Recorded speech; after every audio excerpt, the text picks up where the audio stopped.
Pirital joostes tuleks vaadata ka hästi enda jalgade ette, sellepärast, et võite sattuda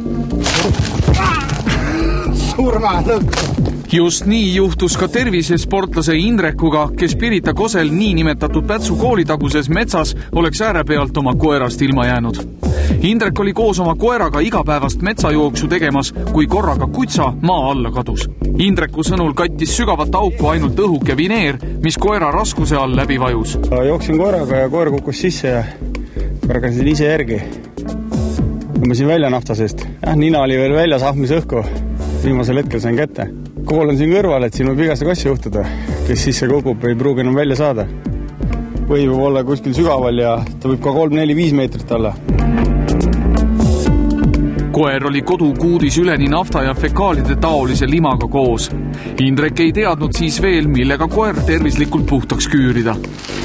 No nii tundub, et meie teadjamehed on siiski ikkagi puusse pannud, et Eestis on tegelikult naftat ja seda leidub Pirital. Pirita linnaosavalitsuses ei oldud aga salapärasest maa-alusest käigust veel midagi kuuldudki. Sinna võivad ju kohalikud lapsed uppuda. Ega viimasel ajal Pirital lapsi pole kaduma läinud.